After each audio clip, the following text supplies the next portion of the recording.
اعوذ باللہ من الشیطان الرجیم بسم اللہ الرحمن الرحیم والذین ہاجروا فی اللہ، وہ لوگ جنہوں نے اللہ کے واسطے ہجرت کی، من بعد ما ظلموا، ان پر ظلم کیا گیا اس کے بعد، یعنی ظلم اٹھانے کے بعد انہوں نے اللہ کے واسطے ہجرت کی۔ لَنُبَوِّئَنَّهُمْ فِي الدُّنْيَا حَسَنَةً، تو ہم ضرور ان کو دنیا میں اچھا ٹھکانہ دیں گے۔ وَلَأَجْرُ الْآخِرَةِ أَكْبَرُ، اور آخرت کا اجر و ثواب تو بہت بڑا ہے۔ لَوْ كَانُوا يَعْلَمُونَ، اگر ان کو معلوم ہوتا۔ الَّذِينَ، وہ ہجرت کرنے والے، صبروا، جو ثابت قدم رہے، جنہوں نے صبر کیا، وَعَلَىٰ رَبِّهِمْ يَتَوَكَّلُونَ، اور اپنے رب پر ہی بھروسہ کیا۔ مسلمانوں نے 2 دفعہ ہجرت کی ہے آپ صلی اللہ علیہ وسلم کے زمانے میں۔ پہلی ہجرت حبشہ کی طرف تھی اور دوسری ہجرت مدینہ کی طرف۔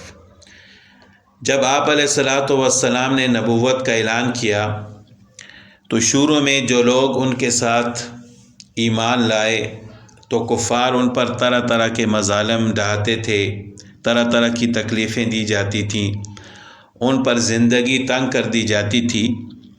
تو اللہ تعالیٰ کی طرف سے مسلمانوں کی اجازت ملی، بلکہ حکم دیا گیا کہ آپ حبشہ کی طرف ہجرت کر لیں۔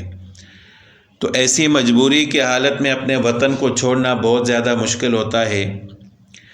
تو بہرحال مجبوری کی وجہ سے چند لوگ حبشہ کی طرف گئے، لیکن کسی نے افواہ پھیلا دی کہ اب مکہ کے حالات ٹھیک ہو گئے ہیں، مشرکین نے مسلمانوں کو ستانا چھوڑ دیا ہے، تو وہ لوگ پھر واپس آ گئے۔ لیکن یہاں پر آ کر پتہ چلا کہ حالات تو ایسے ہی ہیں۔ پھر دوسرا حکم ملا مدینہ کی طرف ہجرت کرنے کا۔ تو یہاں پر اللہ تعالیٰ نے یہ فرمایا کہ وَالَّذِينَ هَاجَرُوا فِي اللَّهِ مِن بَعْدِ مَا ظُلِمُوا، تو کہ جب ان پر ظلم کیا گیا تو اس کے بعد ان لوگوں نے اللہ کے لیے، اللہ کی رضا کے لیے ہجرت کی۔ اس ہجرت سے مراد ہجرت حبشہ ہے، جو کہ عارضی ہجرت تھی۔ لَنُبَوِّئَنَّهُمْ فِي الدُّنْيَا حَسَنَةً، ہم ان کو دنیا میں اچھا ٹھکانہ دیں گے۔ اس سے مراد ہجرت مدینہ ہے، یعنی ہم ان کو بعد میں ایسی جگہ پر ٹھکانہ دیں گے کہ جو ہمیشہ کے لیے ان کا وطن اصلی بھی ہوگا اور بہترین ٹھکانہ ہوگا۔ وہاں ان کو کوئی ستانے والا نہیں ہوگا، وہاں کے لوگ دشمن اور بغض کرنے والے نہیں ہوں گے، حسد کرنے والے نہیں ہوں گے، بلکہ رحم دل ہوں گے، شفیق ہوں گے، ان کے ساتھ اچھا سلوک کرنے والے ہوں گے۔ تو ہجرت کا معنی تو یہ ہے کہ اپنے وطن کو چھوڑنا، بلکہ چھوڑنا اس کا لغوی معنی ہے۔ اسی وجہ سے ایک حدیث میں آتا ہے کہ بہترین مہاجر وہ ہے جو اپنے گناہوں کو چھوڑے۔ اور ہجرت کے بارے میں آپ صلی اللہ علیہ وسلم کا ارشاد ہے الہجرت تہدم ما کان قبلہا، کہ ہجرت ان تمام گناہوں کو ختم کر دیتی ہے جو ہجرت سے پہلے انسان نے کیے ہوتے ہیں۔ تو یہ دوسری جو ہجرت تھی مدینہ کی طرف، یہ مستقل ہجرت تھی، اور اللہ تعالیٰ نے مسلمانوں کے لیے مدینہ کو ہی وطن اصلی قرار دیا اور ہمیشہ ہمیشہ کے لیے ان کو ایک بہترین ٹھکانہ عطا فرمایا۔ اب ہجرت ایک تو اللہ تعالیٰ کی طرف سے حکم تھا، فرض تھی اس وقت ہجرت، اس وجہ سے کسی کے لیے بھی جائز نہیں تھا کہ وہ مدینہ نہ جائے اور مکہ میں ٹھہرا رہے۔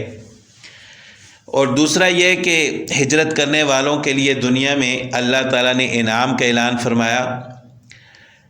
دوسری آیت میں وَمَنْ يَخْرُجْ مِنْ بَيْتِهِ مُهَاجِرًا إِلَى اللَّهِ وَرَسُولِهِ ثُمَّ يُدْرِكْهُ الْمَوْتُ فَقَدْ وَقَعَ أَجْرُهُ عَلَى اللَّهِ، اس آیت سے پہلے اللہ تعالیٰ نے فرمایا کہ جو شخص ہجرت کرے گا اس کو ٹھکانہ بھی ملے گا اور اس کے رزق میں بھی اللہ تعالیٰ وسعت پیدا فرمائیں گے۔ مراغما وسعا، کہ اللہ تعالیٰ اس کو دنیا میں ٹھکانہ بھی اچھا عطا فرمائیں گے اور وسعت، رزق میں وسعت بھی عطا فرمائیں گے۔ تو کیا ہر ہجرت کرنے والے کو اللہ تعالیٰ دنیا میں یہ 2 انعام عطا فرمائیں گے؟ تو اس کے لیے کچھ شرائط ہیں، یعنی اللہ تعالیٰ ثواب بھی عطا فرمائیں گے، گناہوں کو بھی معاف فرمائیں گے، اچھا ٹھکانہ بھی عطا فرمائیں گے، اور اس شخص کے رزق میں بھی وسعت عطا فرمائیں گے۔ لیکن اس ہجرت کے لیے چند شرائط ہیں۔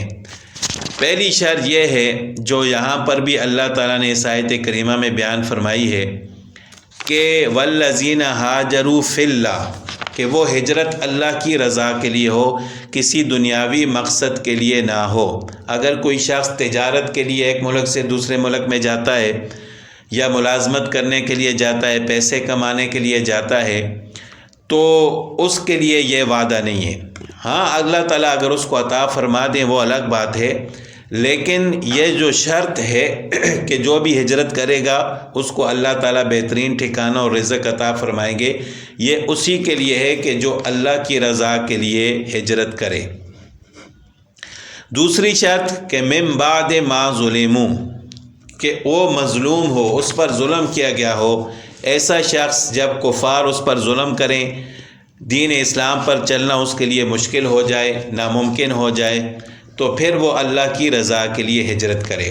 اگر اس کو کفار تنگ نہیں کر رہے، اگر وہ کفار کے ملک میں بھی رہتا ہے، وہاں آسانی سے وہ دین اسلام پر عمل کر سکتا ہے، آپ صلی اللہ علیہ وسلم کی سنت کے مطابق زندگی گزار سکتا ہے، تو پھر اس کو ہجرت کرنے کی ضرورت نہیں ہے۔ تیسری شرط یہ ہے کہ ہجرت کرنے کے بعد الذین صبروا، جو مصائب اس پر آئے تھے ان پر اس نے صبر کیا۔ اور آخری اور چوتھی شرط یہ کہ وَعَلَىٰ رَبِّهِمْ يَتَوَكَّلُونَ، کہ ہجرت کرنے کے باوجود اس کا بھروسہ صرف اللہ کی ذات پر ہو۔ یعنی ہجرت تو اس نے کر لی، لیکن بھروسہ یہ نہ ہو کہ میں جس جگہ ہجرت کر کے جا رہا ہوں وہ لوگ میری مدد کریں گے، بلکہ پھر بھی بھروسہ اور توکل اللہ تعالیٰ کی ذات پر ہونا چاہیے۔ اگر ان چار شرائط کے ساتھ کوئی شخص اپنے ملک کو چھوڑتا ہے، ہجرت کرتا ہے، تو اللہ تعالیٰ ضرور اس کو اجر عطا فرمائیں گے، اس کے گناہوں کو معاف فرمائیں گے، اور دنیا میں اس کو اچھا ٹھکانہ اور اس کے رزق میں وسعت اور اس کے رزق میں برکت پیدا فرمائیں گے۔ وَمَا أَرْسَلْنَا مِن قَبْلِكَ إِلَّا رِجَالًا نُوحِي إِلَيْهِمْ، اور آپ سے پہلے ہم نے جتنے بھی رسول بھیجے ہیں وہ مرد تھے۔ نوحی الیہم، ہم ان کی طرف حکم بھیجتے تھے۔ فَاسْأَلُوا أَهْلَ الذِّكْرِ إِن كُنتُمْ لَا تَعْلَمُونَ، اگر آپ کو معلوم نہیں ہے تو علم والوں سے پوچھ لو۔ بالبینات والزبر، ہم نے ان کو بھیجا تھا واضح دلائل نشانیاں دے کر اور کتابیں اور صحیفیں دے کر۔ وَأَنزَلْنَا إِلَيْكَ الذِّكْرَ، اور ہم نے بھیجا آپ کی طرف قرآن پاک لِتُبَيِّنَ لِلنَّاسِ، تاکہ آپ کھول کر بیان کریں لوگوں کے لیے، مَا نُزِّلَ عَلَيْهِمْ، وہ چیز جو آپ کی طرف اتاری گئی، وَلَعَلَّهُمْ يَتَفَكَّرُونَ، تاکہ وہ لوگ غور کر سکیں۔ اب پہلے جتنے بھی انبیاء علیہ الصلوۃ والسلام مبعوث ہوئے، حتیٰ کہ رسول اللہ صلی اللہ علیہ وسلم بھی، سب کے سب انسان تھے اور سب کے سب مرد تھے۔ تو مشرکین کا یہ اعتراض تھا آپ صلی اللہ علیہ وسلم پر کہ اگر اللہ تعالیٰ نے کوئی نبی بھیجنا تھا تو انسان کیوں بھیجا، کسی فرشتے کو نبی بنا کر کیوں نہ بھیجا گیا؟ تو اللہ تعالیٰ نے آپ صلی اللہ علیہ وسلم کو تسلی دیتے ہوئے فرمایا کہ آپ سے پہلے بھی جتنے انبیاء تھے وہ سب کے سب مرد تھے، انسان تھے، بشر تھے، اور سب کے سب مرد تھے۔ تو ان مشرکین سے کہا گیا کہ فَاسْأَلُوا أَهْلَ الذِّكْرِ إِن كُنتُمْ لَا تَعْلَمُونَ، اگر آپ کو اس کا علم نہیں ہے کہ پہلے انبیاء مرد تھے تو علم والوں سے پوچھ لو۔ یعنی چاہے وہ ایمان والے ہیں، علم والے، یا اہل کتاب میں سے اگر کوئی شخص علم رکھتا ہے تو آپ اس سے پوچھ لو۔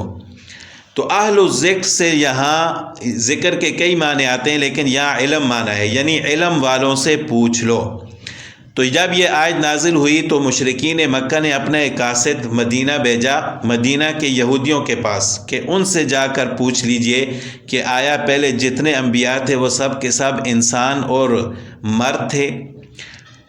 تو وہ انہوں نے بھیجا اپنا قاصد، اور اس نے جا کر یہودیوں کے علماء سے پوچھا، تو انہوں نے بتایا کہ ہاں پہلے جتنے بھی انبیاء علیہ الصلوۃ والسلام آئے وہ سب کے سب بشر تھے، انسان تھے اور مرد تھے۔ اب وَأَنزَلْنَا إِلَيْكَ الذِّكْرَ، ہم نے نازل کیا آپ کی طرف قرآن. جیسا کہ میں نے ابھی عرض کیا ہے کہ ذکر کے کئی معنی آتے ہیں، علم بھی آتا ہے، اور یہاں اس کا معنی قرآن ہے. پیچھے تھا فاسألوا اہل ذکر، وہاں ذکر سے مراد علم تھا، اور یہاں ذکر سے مراد قرآن پاک ہے.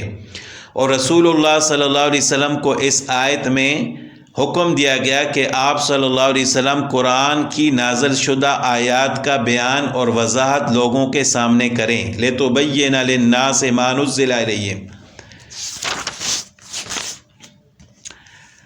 اس میں اس بات کا واضح ثبوت ہے کہ قرآن کریم کے حقائق اور احکام کا صحیح سمجھنا رسول اللہ صلی اللہ علیہ وسلم کے بیان پر موقوف ہے.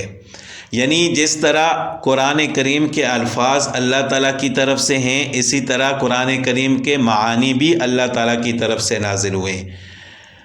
اب اگر کوئی شخص صرف عربی زبان جانتا ہو، عربی گرامر جانتا ہو، تو وہ قرآن پاک کی تفسیر اور اس کے معنی بیان نہیں کر سکتا جب تک آپ صلی اللہ علیہ وسلم قرآن پاک کے معنی بیان نہ فرمائیں.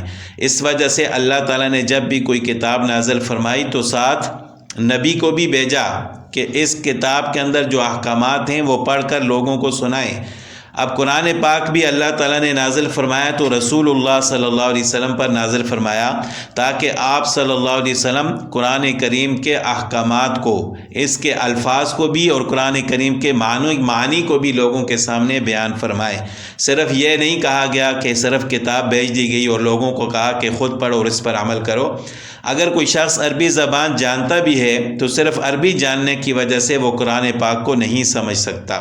تو اس وجہ سے اللہ تعالیٰ نے رسول اللہ صلی اللہ علیہ وسلم سے فرمایا اور حکم دیا کہ ہم نے آپ کی طرف قرآن پاک کو نازل کیا تاکہ آپ لوگوں کو پڑھ کر سنائیں اور اس کے احکام بیان فرمائیں.